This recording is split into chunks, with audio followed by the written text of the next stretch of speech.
right, cool. People roll in, but I assume most folks attending are regulars slash folks who are interested in hopefully asking some questions or learning more about what's kind of transpired this week. I figured it'd be kind of cool to kick off with sort of like 10, 15 second elevator pitch of, what is ibBTC and why does it matter, just to kind of set the stage for the discussion about what's transpired this week. Yeah, definitely. So yeah, I mean, ibBTC, this is probably the biggest step we've taken in kind of making ibBTC the flagship product for Badger. We'll get into a lot of kind of what led us, I guess, here as we go along. But ibBTC we want it to be, the default Bitcoin asset to hold across all chains and just in DeFi, and have native interest built into it.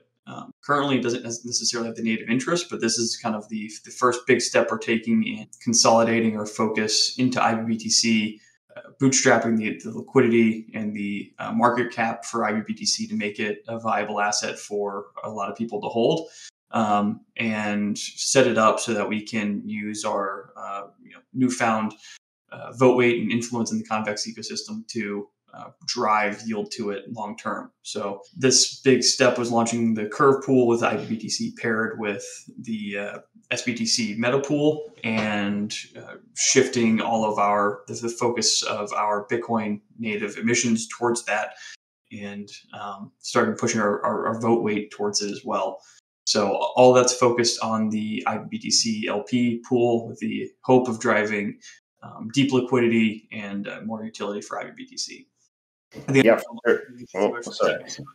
Just a reminder to anybody who's rolling in, we do have the office hours discussion channel open just above, so feel free to join a chat there. We'll open up for some questions a little bit later and hopefully get a good discussion going there. Great intro, John. In terms of sort of what's gone down this week, Spadaboom, being the great hype man that he is, alluded to sort of ibBTC being sort of this one click easy way to earn yield on your Bitcoin in DeFi, growing this pool that we've launched this week into a sort of a $5 billion massive pool. But with that comes a few steps before. So maybe we can talk a little bit about sort of the bootstrapping liquidity that we began sort of earlier in the week, and how we're now kind of introducing yields and why that matters, what that means, and how that kind of prepares us for the next phase. Yeah, definitely. We've been talking about it a lot. I mean, Boom talks about it on different formats. We've posted about it, written about it, how kind of the long-term goal of Badger is to provide kind of two different avenues for users. One is like the super easy click and earn, where I have some Bitcoin, I want to earn yield on it. Let's make that super easy for people to get into it. And that's what we want ibBTC to be, where you're either minting it with an asset or you're buying it somewhere, and that can be on Ethereum, it can be on Polygon or Arbitrum or Solana or Binance or wherever. Like, that's the long-term goal, right? Is to have it be all over the place. And if you want to earn yield on your Bitcoin, you just either swap for it, you probably swap for it, or if you're on mainnet or wherever else we enable minting, you can mint it. And that's great. And then you have the asset, it's earning interest, it's Bitcoin denominated, it's Bitcoin backed. You can feel confident that it's a good asset to be holding. The other angle of that is, what do we need to actually support that utility, given that we are essentially a yield aggregator, but also a partner-first focused yield aggregator, where we don't sell all of the assets that are being harvested.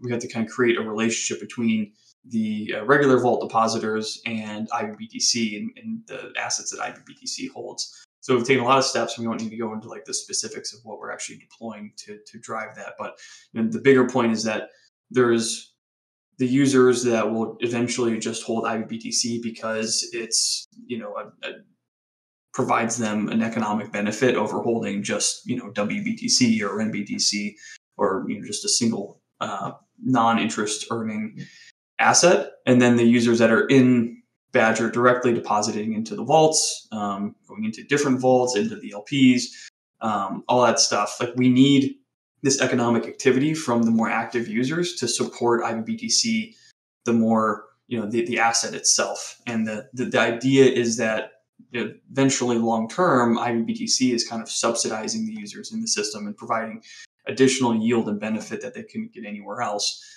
We need to get to that, but a lot of this groundwork that is being set, consolidating all of the vaults kind of under ibBTC. We're going to work to rebalance it into one underlying asset. A lot of that is just kind of getting this framework in place so that we can have people that come to the Badger app and can earn, pretty high yield on their Bitcoin, participating in the LP vault, depositing into different vaults in the system. But then those support the ibBTC asset and actually are benefit extra from ibBTC being large. But to get there, we need it. It's kind of one of those catch-22s where it's not going to be a prolific asset until it has sufficient market cap, and it's hard to get sufficient market cap without being like a prolific asset. So this is a kind of a bootstrapping event to get to the point of having a large supply of ibBTC, getting a lot of focus on it, getting it in a lot of people's hands, and then hopefully having it kind of propagate from there. Yeah, for sure. And I think, again, alluded to in the podcast, sort of being ease of entry. And we've progressed somewhat this week towards that next step being sort of closer to that one click. But maybe we can dig into a little bit about, in order to make that all possible without people getting wrecked in the process, and making sure, of course, everything's safe and secure, we needed some significant liquidity in the pool, to account for possibility of slippage.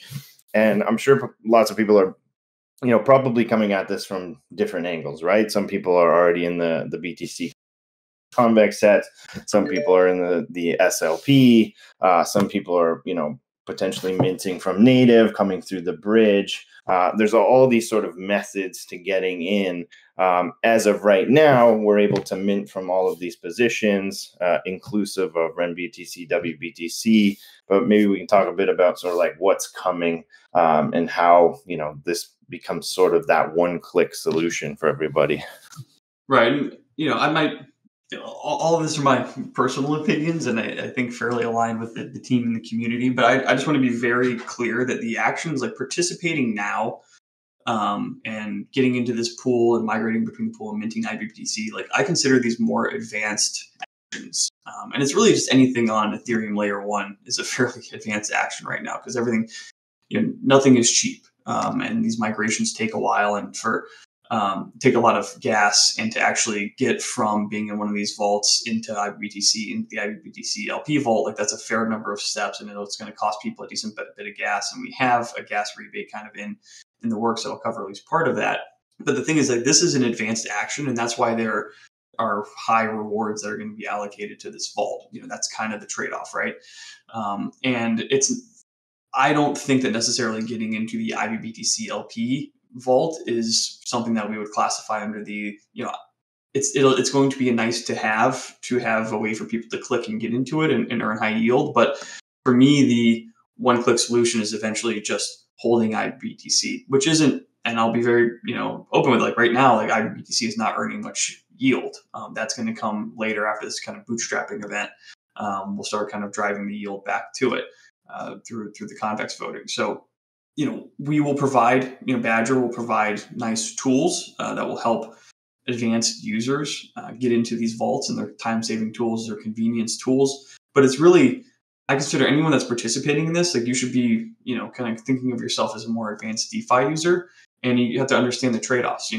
We can't, the more something is built out, the more possible complexity there is and possible places it can go wrong. The ideal solution would be something where I have any Bitcoin asset and I click a button, and then it, the program, kind of the contract would look at all the different angles and identify the appropriate path for getting you into ibBTC in the cheapest way. So you have to take into account slippage and gas. There's a lot of different ways to get there, and building something out that would be that smart would take a lot of work, a lot of testing, would take a lot of time. And that's, it's not really the benefit there, and the potential downside for something to go wrong there isn't necessarily worth the trade-off of, okay, let's not launch this for another 2 months. So that being said, we have zaps to get people into ibBTC from their existing vault position. We're coming out with zaps that'll get people all the way into the vault, and we'll have like the mint and earn and yada yada yada. But that stuff's coming down the line, and those are convenience features. And I hope that the people that are using them, and I would stress it, to understand kind of what they do and also do your own checks against it. We feel fairly confident. Everything that we launch, we feel confident works in the way that it's intended. But everyone that's kind of participating in this migration, participating in these deposits, I hope is very comfortable with Curve. They're comfortable with Convex. They're comfortable with Badger, and they understand the implications of using a Zap that has a fixed path associated with it that's going to go through withdrawing WBTC from their existing vault. It's going to deposit WBTC into the ibBTC LP vault, or it's going to take the run BTC and mint ibBTC and then take that to the vault. And checking those points for slippage is important. If you are a user that doesn't have, if you have a couple Bitcoin, that's if you just wait for the pools to get large enough, everything should kind of be fine. But it's definitely something I just want to stress for everyone to kind of understand the paths. These are convenience tools, but these are still being in this ibBTC LP vault is still kind of an advanced thing. We'll make it as easy for users as possible. Definitely don't want to hamstring it, but it's an advanced action, and definitely want to stress that everyone understands and is careful in their migration. So I guess just to elaborate on that, kind of been working on it. So as John said, right, the concern is that if you deposit single asset into a Curve vault, and I assume a lot of you have already deposited, but if you go on Curve and go to deposit in any Curve vault, right, and you put in just like one of the assets, or you're not depositing it at exactly the same balance of the assets already in the vault, right, you will either make or lose a little bit of money, right? So you're basically, there's a trade there that you're doing in order to get to that balance. And so within that trade, you either like get or lose, what you should get or lose, plus the fee is charged, which I think is like 0.04% or something. So in this whole process of coming in with just WBTC or just REN BTC or just SBTC or just ibBTC, right, you're actually doing this little trade. And while this is a stablecoin pool, and assuming that it's like close to 50-50, that slippage is very small, like less than 0.1%. As the pool starts to like tilt in one direction or the other more heavily, right, that number can go up reasonably quickly, right? And so like right now, if you were to go try to put like I haven't checked, but 200 or 300 Bitcoin into the vault in any single asset, you'd end up paying quite a bit of slippage. And so kind of that's the concern. So where we're at, just in a little bit more detail with the zaps now, right, is we have these zaps that basically to mint ibBTC with set tokens that aren't included in ibBTC. So in our minds, those are all very safe, right? Like most of the pools that we're pulling out of we don't have a huge amount of pool capture in. So to pull WBTC a little, to pull 50 Bitcoin of WBTC out of any of these pools is not a problem, right? And then putting 50 Bitcoin into the REN pool is not a problem, right? And then minting ibBTC, there's no slippage. So in that case, these pools are very big and we don't have real high capture, and it's still good to understand what you're doing, but that's a reasonably like safe path, I think. Yeah. Now the challenge comes, and like what we'd like to do and what Will was talking about was to be able to have users just go, like deposit WBTC directly into the vault. And the challenge there is that as this vault is still pretty small, right? Hang on, I'm just looking at it right now. So there's now like about 1,000 Bitcoin in it. But as it's still pretty small, if you were to try to put, like 20% of that on either side in, you could start to see some pretty intense slippage. And we don't want some whale to come in and, like ape in and end up getting wrecked, because we've had some pretty bad experiences with that, right? And that's not something we can pay back. That's just like a trading loss that a user wasn't aware of. So if you go on the Curve site, and you go try to deposit that 300 Bitcoin, like what you'll see is, first of all, you can set a minimum slippage. And second of all, there's a warning that, like it's gray if it's not too much, and it's green or red if it's a lot, that says, hey, like this is the slippage you'll expect. I've been working with Tabish and Ayush, who are the guys that are working on the Zaps, and then Ilio, who's working on the front end, to basically try to integrate a bit of a curve-like interface into the deposit page of Badger. So then you'll be able to go in and deposit a mix of assets like you would on Curve, and it will, of ibBTC and the other 3 Bitcoins, right? And then it will go and tell you what the expected slippage is, let you set a maximum amount, right? And then you can execute that, and it'll go wrap the Bitcoin, do that whole deposit, get everything into the pool for you, and then revert or fail if that isn't achieved.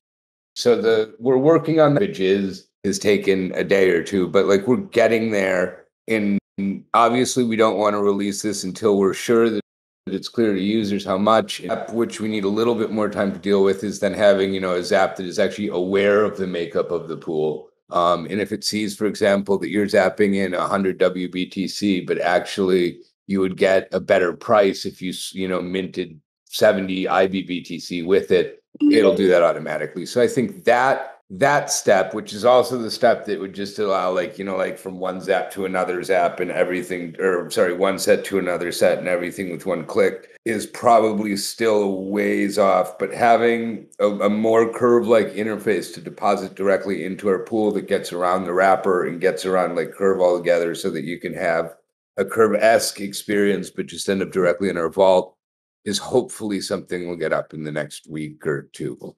Yeah, I mean, I think, the sort of far off that you're alluding to is, some iteration of what we've coined Badger Lite, I guess, into the future, sort of that one-click experience. But, nonetheless, these type of sort of fixes do make it easier. They don't negate, higher gas costs, of course, as these are sort of intensive steps. But nonetheless, this is, a step in that direction, which I think is really exciting nonetheless.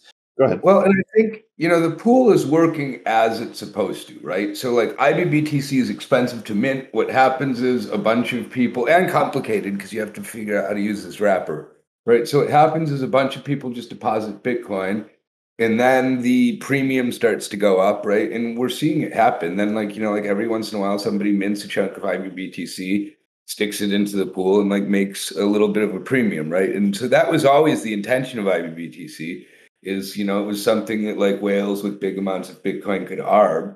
And I think it's now getting big enough that like it's interesting for bigger whales to arb. And, like hopefully over the next week, like we continue to bootstrap. We're also like working on a council bit for the treasury to be able to arb it ourselves.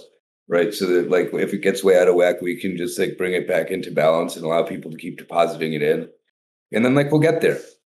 Yeah, if anyone's sitting on 10 Bitcoin, you can earn 0.16% minting by minting ibBTC. Yeah, it's more than the gas. Slamming in the pool right now. So yeah, hopefully it's early. We gotta it's bootstrapping. It's building up.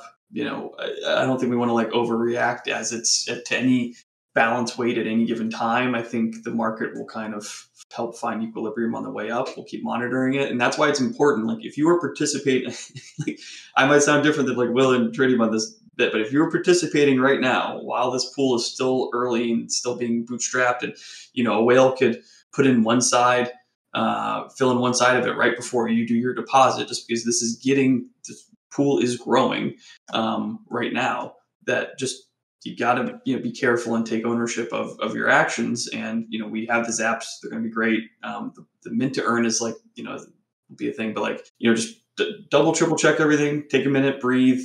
The APY might be 50% or 70% or whatever, 100%, whatever it's showing now, but that is an annual return, and it being taking an extra 15 minutes, 20 minutes, hour to get in, even taking a day just to chill and see, like that's a marginal change in your overall return over the period of time. So we're going to keep incentivizing this pool for a while. We'll be voting for it for a while. So getting in there should be good, consistent yield for a while. you're not really missing out on anything by taking the extra time to be careful with it. You're much more likely to have a larger, possible negative impact by, moving, doing something without fully thinking it through, and then having a little slippage or paying gas for a transaction you didn't necessarily need to do. So these are advanced actions. I think we've got great users. We've got great depositors in the platform. We've got a great community supporting everyone making these moves. So it's just we're like DeFi level 3 Badger is right now. You've got Curve and Convex and Badger on top. So it's complicated stuff, and the community and the support team are great. They'll help you out if you have any questions. The team's in there too, answering questions, trying to help people out. We're trying to put out as much content as we can, and be just very open about and clear about what these assets, what the zaps and the tools do. But for now, just check everything out. If you want to ape in, if you scratch that itch, just double check. Yeah, just to echo what John's saying, right? Like both on the Zap and on Curve when you go to deposit. So anytime you're doing a Curve deposit, there's a little thing that says like max slippage, right? And so on ibBTC, on the ibBTC Zaps, it's there, and on Curve it's there.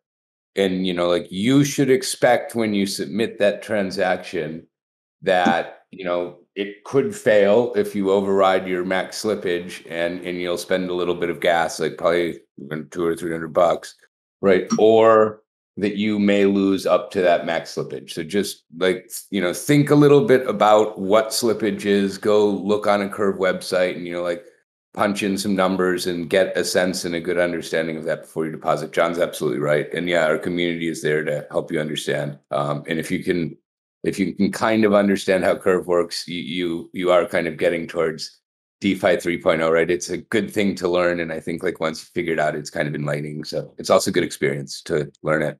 For sure, yeah. And with that, if anybody has any questions or wants to come up and join us for a chat, please just raise your hand or pop into the side chats. As these guys mentioned, we're always looking for new ways to sort of get the information out there. A lot of sort of monitoring through general Discord chat and hearing what people are saying. So, we'll consistently have some more information being published about this and try to do our best to summarize it for everybody.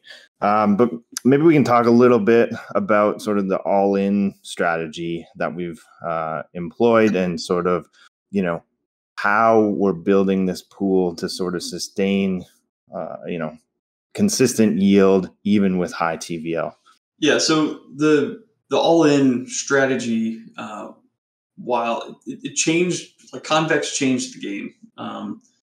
It went from there just kind of happening to be yield on different pools in Curve, which is just people who had Curve were voting for whatever pools they wanted or where they had assets. There was really just like Yearn was trying to accumulate Curve, and they were kind of just voting for their pools. But they have a very wide array of pools. They have Bitcoin pools, they have dollar pools, all over the place. So the yield just kind of existed, and people were talking about yield farming, and that's, you just kind of go there, and it was probably more like yield gathering, in that you would just kind of go where the yield is, you get it, and you bring it home. Like what Convex did is they changed the game to where now you have to own the means of yield production. So Badger, if we hadn't made moves with the Convex Vault, if we hadn't been stacking Convex by through performance fees, it would be a pretty dire situation right now for Bitcoin on Curve. So it went from there just happening to be yield on all these different Bitcoin pools in Curve and on Convex, and now let's launch the 5 or 6 or however many pools we have that are on top of those to farm that yield and offer them to our users, and they can just get it in whichever one they want. And that changed from, okay, well, now there's no more yield there because people who Convex hoovered up all the Curve, and then people hoovered up all the Convex, and now they're voting for things that help them. And there's these new projects that have their own massive treasuries, like Frax, that they are voting for their own token, which they have a whole bunch of in the pool, and then basically voting for yield for themselves. Badger had to make our moves to accumulate Convex, and then also to launch the the locked convex vault. And what that means is that we now control the means of yield production, but we need to deploy that in the most efficient way possible. And since we don't have, a giant stack of CVX, it makes the most sense to focus that on a small number of pools.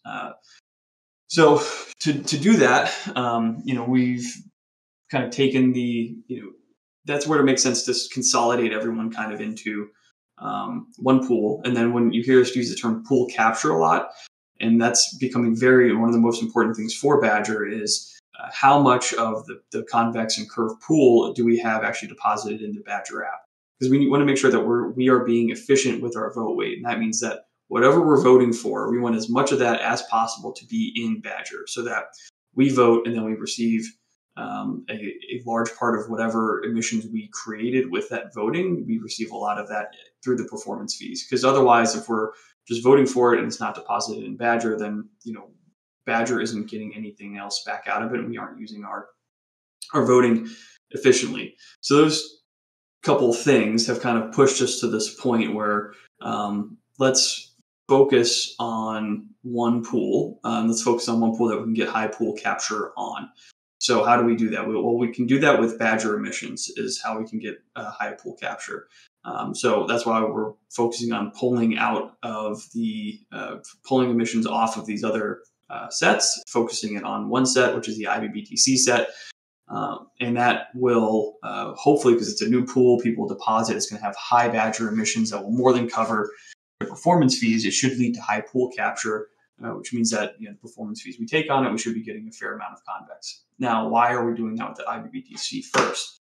With BIP 68, the yield retention scheme, if we get ibBTC large enough, then we can have an underlying pool beneath it, which right now I think is the plan is to have it be the RenBTC pool, and we can start voting some for that pool. Well, we don't have high RenBTC pool capture at the moment, so it's a reasonably inefficient pool to vote for. But if we have ibBTC large enough and it is comprised of RenBTC, the yield retention scheme actually generates additional yield that will go to the underlying vault.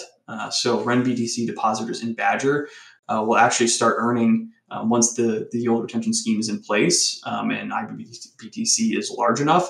If you deposit your Badger your RenBTC LP into Badger, you'll earn a native yield in convex and curve that you can't get anywhere else. So there might be an extra 2% on top of whatever is in convex and curve that you can only get in Badger. So that very much helps offset the 20% performance fee, and then we'll have some Badger rewards on top of that, which should hopefully make it a no-brainer for everyone to bring their RenBTC LP into Badger. So that should hopefully fix that pool capture problem and then make it more profitable for us to vote for RenBTC as well. So it's a multi-step, layered kind of transition to get to this point. But the big part is we need ibBTC to be large enough. We need to have high pool capture. We need good liquidity for ibBTC. We can knock all those birds out with this one stone of getting this pool out, start voting for it and get everyone kind of consolidated there. And then there'll be kind of like an unconsolidating period where we'll start kind of shifting some things back to RenBTC. But that'll be, an easier transition. We won't have to kind of go full bore with it. And, there'll be, people kind of, see how they want to work with that. But ibBTC, this vault will continue to be, a high yielding, well-supported vault, in the long term. So don't feel weird about getting into it, but there will be the underlying RenBTC vault will be something to start to push focus towards, which will eventually start driving yield to ibBTC and then generate that additional yield for RenBTC. Yeah, I mean, the one thing I would say is the people who I think right now have the most reason to ape are people with a decent amount of Bitcoin and low boost. Right, because one of the things that we haven't talked about yet are this half flat emissions, right? So right now, I think it's 49% of the Badger emissions are flat and unboosted, and the other 51% are flat. And then every week that'll drop down. And that's set up to allow new Bitcoin to enter the Badger system and earn a decent amount of Badger, so that then if they don't sell it, they have some boost, right, and aren't just coming into the whole thing getting like 0% Badger returns. So I think, if you know people that are like sitting on Bitcoin and, and maybe it's a little crazy to ask them to the DeFi 3.0 thing, but I think for new Bitcoin coming into Badger and people that don't already have a bunch of Badger laying around, right? Like that is the one nice opportunity right now, is take advantage of that flat Badger emissions. Yeah, it's definitely an important thing to call out. And that's going to be slowly transitioning to more boosted over time. But it's a good place for people to get in and kind of bootstrap that holding for sure. Yeah, and I think some of this speaks back to what we were talking about previously, in terms of trying to introduce these steps to make it a little bit easier, right? It started with sort of fee reduction, mint fee reduction, withdrawal fee reduction, giving users the flexibility to move around a little bit easier, knowing that these are sort of gas intensive steps. But ultimately, again, making it a no-brainer choice for everybody. If anybody has any questions, again, feel free to pop up or hit the chat. We're at about 35 minutes now. We should have a post coming out shortly regarding rewards that have kicked in. I think we've officially switched over from emissions to other vaults. We're pumping full Badger and now receiving both Curve and Convex as well. Yeah, I guess I could hit a few just like more FAQ type things. So the one thing we haven't touched on, the Curve pool right now, it's not ibBTC directly in it.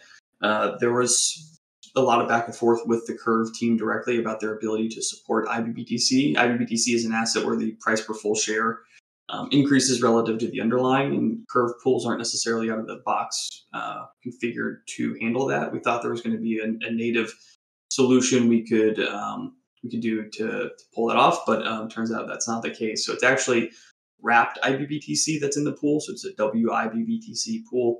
And we have a wrapper page. I believe it's just wrap.badger.com. Is that right, Will? Yep, that's right. Yeah, wrap.badger.com. So you can wrap your ibBTC there. If you already have ibBTC or if you mint it and want to deposit to the pool, you have to do this wrapping transaction. That should be a pretty low gas transaction. It just turns it from a increasing price per full share asset to a positively rebasing asset. So what that means, just to clear it up, right? Curve pool assumes that everything is 1-to-1, right? It's for trading stables at all the same value. So wrapped ibBTC goes up, right? One wrapped ibBTC is always worth 1 Bitcoin, and so as ibBTC goes in value, you end up with more WIBBTC. Is like you would with an Aave token, right? Instead of each one being worth more.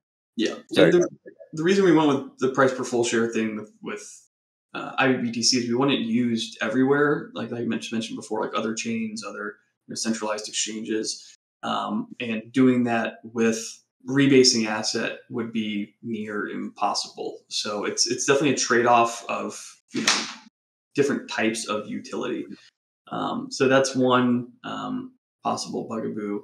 Yeah, it's kind of the opposite. It's interesting. It's kind of the opposite of like Dig, right? So with Dig, we've got Dig that rebases on ETH, and then if you're going to bridge it to other chains, you need BDig. And then with ibBTC, we have something that the PPFS goes up, so it's easy to bridge. But then if you need something where it rebases, you have to wrap it in the other direction. It's maybe just life on Ethereum. Yeah, and honestly, like some people might prefer to keep the WIBBTC. It's kind of a nice thing to hold something that is pegged to Bitcoin, but then just increases your balance increases over time, which is kind of cool. And all of this may change in the next month or two. Not as far as what's easy or available. Just really takes more things to launch to support it. Yeah, and I'm not sure if this was mentioned already, but I believe the intention is to ultimately have this built into the Curve UI so that people can bring ibBTC direct to that pool. Mind you, if we introduce the zaps, that step won't necessarily be there anyways. Yeah, that'll be so. For interacting with Curve, that'll eventually just be handled. So you can have ibBTC and deposit it directly, trade it directly, and there'll be an option there for choosing which flavor of ibBTC you want to use. So it'll be built in natively. That's already, there are other vaults or other pools that are like this with Curve. Yeah, maybe we can circle back a little, guys, on some of the thinking around, obviously we've identified this as pretty expert level stuff in terms of the actions needing to be taken at this point. I mentioned in the beginning, there's lots of different angles people are coming at this from. Maybe we can talk about a little bit about sort of like the strategy and the thinking one has when they're approaching, what should I do? Do I need to mint versus deposit, single-sided assets? I've got WBTC. Do I need to mint ibBTC? In what scenario would that be better for me? Maybe we can talk a little bit about some of those scenarios that we've been seeing. Yeah, sure. I mean, I've been advising a lot of users on this in the Discord. So look, it's pretty simple. Go to curve.fi/factory/60, right? That's the ibBTC factory. So go find that. It's factory 60 on curve.fi. Go to the deposit page. When you're on the deposit page, you'll see the 4 different Bitcoins you can put in, right? WIBBTC that you get from wrap.badger.com, and then SBTC, RenBTC, and WBTC. Take whatever Bitcoin you have or could have from withdrawing from a set, right? And type that in. And see, then it'll show you right at the bottom, like how much slippage you'll pay, right? And generally, if it's a gray box, that means not much in either direction and it's fine, right? If you're going to pay a lot of slippage, it'll turn red. And if you're going to make money, it'll turn green, right? So you can go there and you can look at that and see how much you would get by depositing what you have as is, right? The other thing that you could go do is mint ibBTC. So the other thing you can do is add up all the Bitcoin you have, right? And then type that into the ibBTC box, right? And see what the slippage is then. So like yesterday, there were situations where people had about like 5 Bitcoin, right? And it was about, like you would pay about 0.14% for depositing it and you get 0.31% for depositing ibBTC or something, 2 numbers like that. It added up to about like 0.36%. Right. And then we figured out like that was 0.114 Bitcoin and translated that to ETH. And, he went and looked and minted and it was like, I don't know, like a little bit more ETH than the Bitcoin was worth. And then that's not worth doing. Right. Whereas if you go there and you say, I've got 10 Bitcoin, I'm going to put this now in the box. It says like, okay, on my 10 Bitcoin, I'm going to make, like 4% and I would pay, or 0.4% and I'd pay 0.3%. So that's 0.7% of 10 Bitcoin. Right. I don't doing that math translated into ETH, but I'm pretty sure if you did that math and then looked at like the cost, like that MetaMask estimates to mint ibBTC, you'd see that it was a good deal. Right. And my understanding is that it costs somewhere between maybe like 0.1 and 0.15 ETH to mint ibBTC. So I think like the best thing you can do is go on Curve and like just punch, your numbers in. And look at the UI for a minute and understand how that works, right? And then again, we're working on kind of porting that user experience into a Badger deposit interface. Yeah, I always start kind of like where Tritium said, kind of start back from work your way backwards. So start at Curve depositing into the ibBTC pool, figure out which route makes the most sense based on kind of estimating rough gas and then seeing the slippage. And then seeing, okay, do I want to approach this from the ibBTC angle or from just direct, depositing WBTC or SBTC directly? And then also look at your holdings, right? Like maybe you're in a couple of different Badger vaults. Maybe you have some WBTC or NBTC lying around. If you can consolidate it into like one deposit into that pool, that helps as well. So, everyone's got different portfolio balances, and that's where it's kind of like, all right, like, look around and, take a step back and, you really want to be strategic with it. So like everything you do in Ethereum now, it's like you need to be so strategic with it. And hopefully there's more stuff that we can do on other cheaper chains, like long term. It's still like Ethereum's still the king. So I'm looking for someday there'll be something where you can just like approve your pool tokens, right? And then in a gasless way, right, tell us to come in and we can do a migration, right? So you approve it, some migration contract, which will then like suck it out of your wallet, migrate it, and give you back something else. But I don't know. It's gonna that's like not even soon, right? That's like later. Yeah, that's a big, it's obviously a lot of risk there. But I would, love that as well. And hopefully we don't have to do large scale migrations again. I think this is going to be, it's a rip the Band-Aid off kind of thing. I love seeing the support for the BIP. Mhm.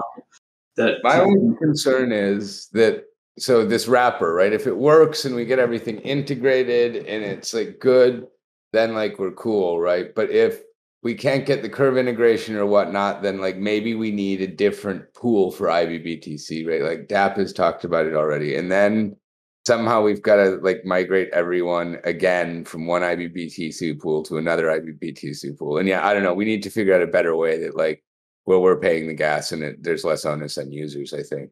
Yeah, I'm head in the sanding that one for right now. But I totally understand because it's, every transaction, every deposit, every swap using ibBTC is going to just take more gas, and that's just not efficient, right?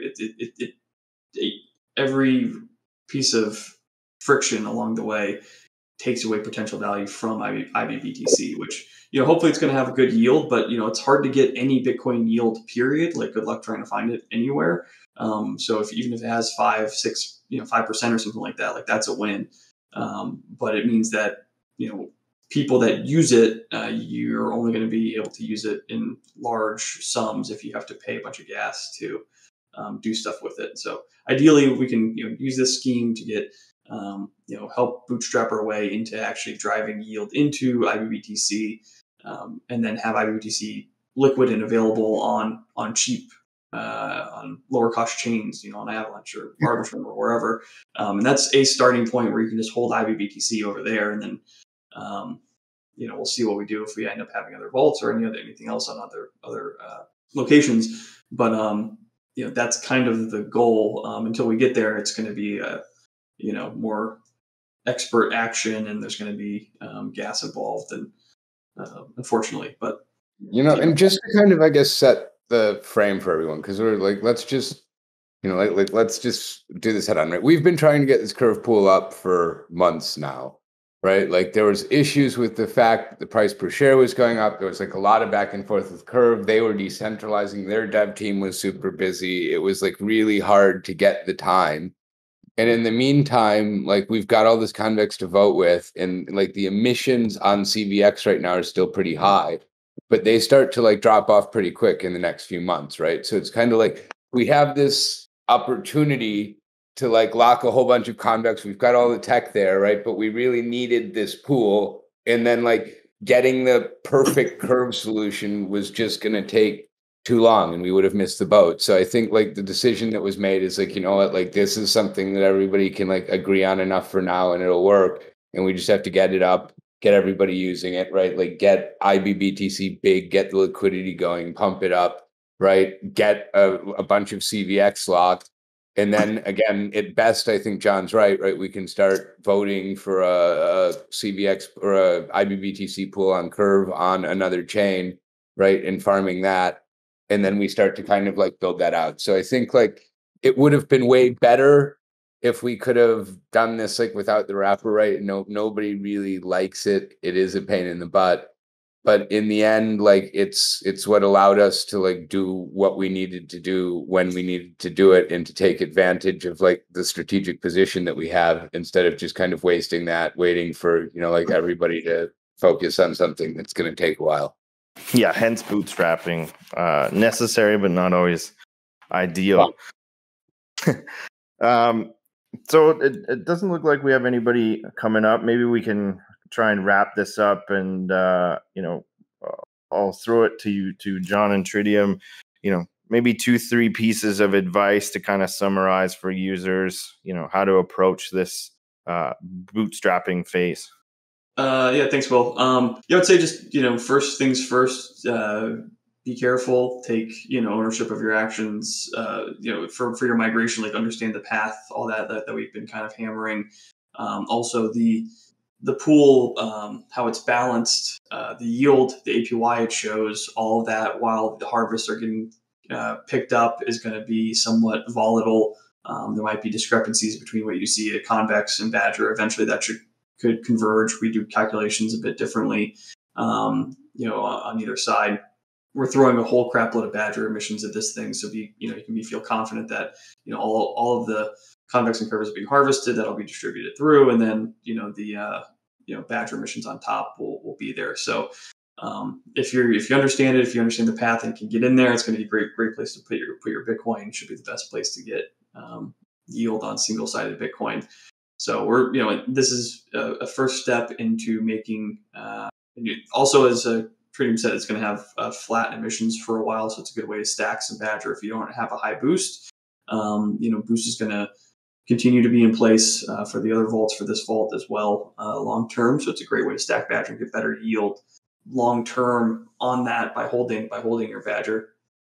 So yeah, we're excited about it. It's give us a way to kind of gives us our North Star or whatever to start focusing on ibBTC and like really make that move of differentiating Badger in the yield aggregator space. And I think ibBTC is what makes us different, and it's going to take a little while to get there. Appreciate everyone for being along for the ride, and hopefully coming out of this and getting it up and running, it'll be a pretty cool thing. Yeah. Thanks, John. And I guess just to reiterate or to, like two points about like what John was saying, right? One is like, if you don't understand curve at all, now is a really good time to learn, right? And all you have to do is go to the factory pool on curve and spend 10 minutes typing different numbers into the boxes and seeing what happened. And I also just posted a dashboard on the office hours discussion. You're welcome to like message me about it, but you can look at the balance of the different coins in the pool and then look at slippage and try it at different times and kind of start to understand how that works a little.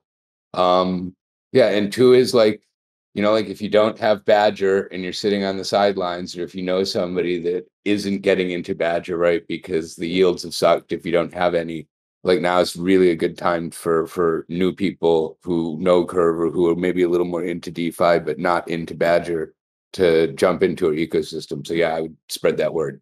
Then real quick, so Cassius was asking about harvests and yields, and let me kind of just try to clarify.